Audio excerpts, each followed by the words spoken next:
Hi, my name is Sherry, and I'm a volunteer with the Friends of Beckman Mill. Everything you've seen out here has been done by volunteers, and I'm one of them, almost for 30 years. I'm going to be delighted to show you the inside of the mill. Come on along with me. Let's open up. Okay, now, first of all, I want to tell you that everything that you see that was done here has been done by volunteers. So the first thing that we did, we said, well, us volunteers, we need to get this fixed. So we went to the State Historical Society, and the State Historical Society said, forget it, tear it down. Well, we got some stubborn people, and they said, no way, we can do it. We had a house mover come, and that house mover took and put those beams underneath this building, lifted it up, and it sat on those beams for 2 years. Now the dam, this is what the dam looked like. You don't see anything, do you? No. It was nothing there, nothing there. Another good thing to tell you is that our volunteers designed and built the dam. It took 2 years for us to build it. And the other thing is that down in the basement here, we found all of the original equipment. This is the turbines. Now, our wonderful work crew took the turbines and rebuilt them so it could operate just like it did in 1868. And this is the Beckman family. This is Charlie. So if you ever hear me say Charlie, you know who I'm talking about. Charlie's the one that ran the mill for the longest period of time. I think we're ready to go see how the mill works.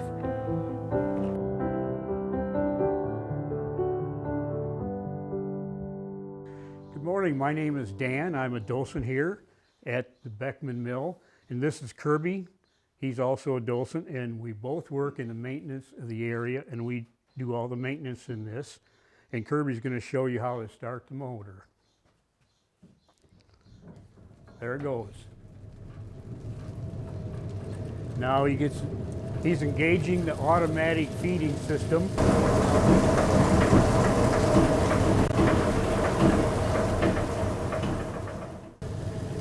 And he can adjust the amount of corn coming through the grindstones by rotating this device right here.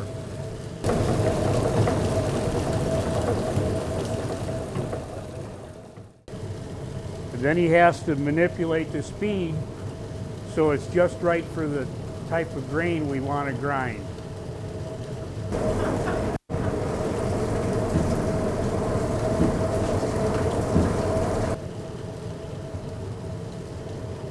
And the speed also affects the quality of the flour that we get. And as he's adjusting the speed here, he would occasionally reach down and get a little handful of the corn, or the grist, as it's called after it's been ground. And then that's called the rule of thumb. So if it feels warm or if it's not the right consistency, then he can adjust the hand wheel and adjust the speed. And he has to balance out the amount of corn that's coming down through the hopper and into the grindstones. And as you can see, this hopper is shaking a little bit, and that's caused by what we call the damsel right here that kicks the hopper a little bit, and that helps the grain flow down into the grindstone so we can grind it into grist.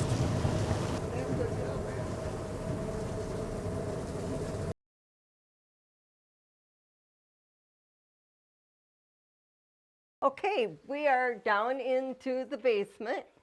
If you can look at all of these boards, you see how big they are? Now that is from one log. And if you can later, when you can zoom back, if you can look over here, you can notice that this from here over, it's built as a frame. It's called a Hurst frame, H-U-R-S-T frame. And the milling deck, when we were upstairs with the millstones, that's right up above here. And this whole deck is all made separately away from the wall, so that when you have that vibration going from the stones, you're not upsetting the building so much. So this is called the Hurst frame. Now I want you to look over here and see the two wheels going around. You can notice that the front one is black. That's metal. And if you see the back one, that's kind of a blonde. That's wood. Those are all wooden teeth. There's a couple of reasons why you have the teeth. One's metal and one's wood. So as they go around, and they go around, the reason why, a couple reasons why, if something gets into the turbine down below, and you can't see that, it would break a tooth instead of the turbine. Because now if you're thinking many years ago, you're not going to go to the hardware and pick up materials to fix the turbine. So it would break a tooth. So the miller could stop the operation and pull a tooth, put in a new tooth, 12 or 14 different cuts on it. So it's not just a piece of wood either. So it's quite an operation. So it would break a tooth instead of the turbine. And the other big reason is, if you've got metal against metal, have you ever struck metal against metal? You could have sparks. If the mill gets going and it's a lot of dust, it's very combustible. You could blow the place up.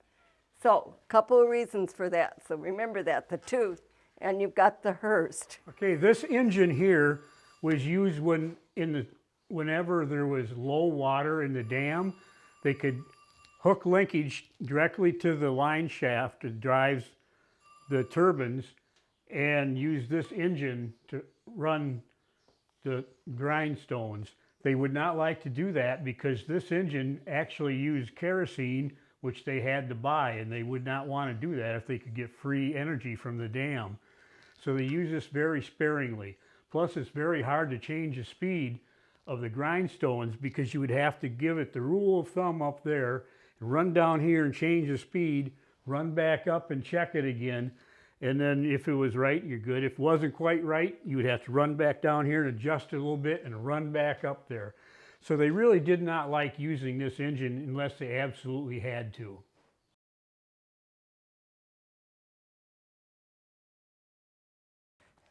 Well, I'm sure you would like to see what a millstone really looks like. When we did the grinding, you couldn't see it because we had the cover on. The reason why you had the cover on is so that the grain didn't fly all over. This is what a millstone looks like. That weighs about 1,000 to 1,200 pounds. Big as a horse. Can't pick that up. Even this little piece here is very, very heavy. So I'd like to show you how this all works. If you needed your stone sharpened, they call sharpened because they have ridges in them. You would use the tool like this, and this would protect your hand because when you tap on this, sparks can come up and get your arm. So you would have to have the grooves in there.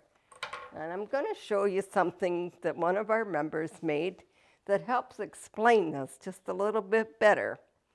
So this is the shaft that comes up. The water hits down below, makes this shaft go, and you see that that's going around.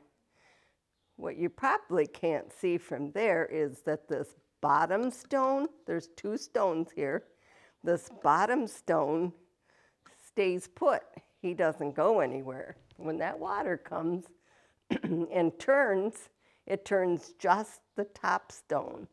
It goes around. And guess what? He's called a runner because he goes around, he runs around. Notice the lines on there. So the lines are crisscrossed so that when that goes around, some of the grain gets down in the bottom and stays there. The top stone comes along and choop, like snips it off. And that's how you get your grain. In case you don't know what some of the grains look like, if you look up here, there's the oats, winter wheat, buckwheat, and barley, and of course the corn. Obviously the corn has to be taken off the cob before it's ground. You saw that earlier. And you look here at this buckwheat. This mill back in the day when the Beckmans ran it, they were noted for their buckwheat. Farmers used to plant a lot of buckwheat, but the buckwheat would deplete the ground, and so they stopped making it. And you could start buying stuff at the grocery, like I say. But this mill was known for its buckwheat flour. That's very, very hard grain. Okay, so you want to know how it all works. It's really hard to explain because you've got the different floors, different functions on different floors. We've got a diagram here that helps explain it very well. So right outside the doors here is called the drive-through. This is where the horses would have brought the grain. And then they would bring it inside the door. And over in the middle of the floor, there's a hole. They would pour the grain in. Oh, back up. First they would weigh it so that Charlie would know how much to pay, how much to charge. He would throw the grain down.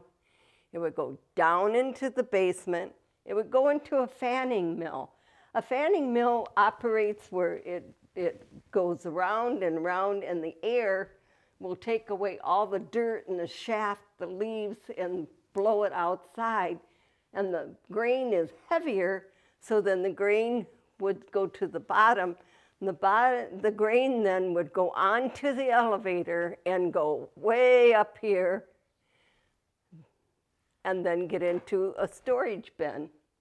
Now, the storage bin is right above the milling stone. So when the miller was ready to grind, what he would do is open this arm, put the arm over, which you saw earlier, and it would go into and get ground up, go back down in the elevator, and go all the way up. On the second floor is the bolter, B-O-L-T-E-R. It's like a giant sifter. So it would get sifted as it goes along. And these are wooden augers.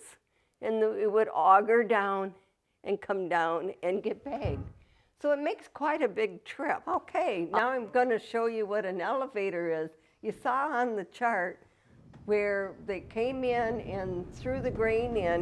This is the elevator. Can you see the buckets going up? So what it is a little bucket, and when you would throw the grain in, that bucket would pick it up, take it up, and put it up into the storage bin until it was ready to be ground. So that's what a grain elevator looks like. And this is original. The strap is not. This is an original strap, but the buckets are. Our volunteers fixed it back up.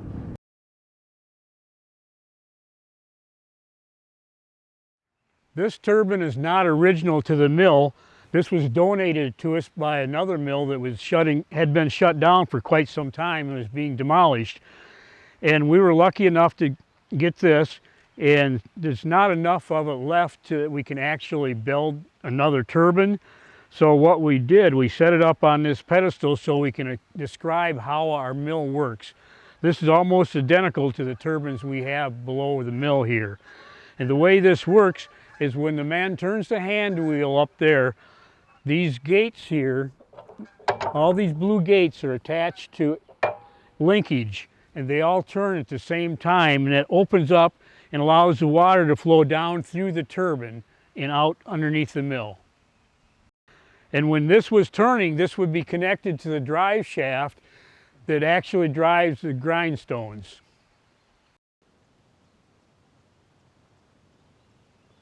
Now, at the end of the day, when the miller was done grinding, he would want to shut this power off to the mill.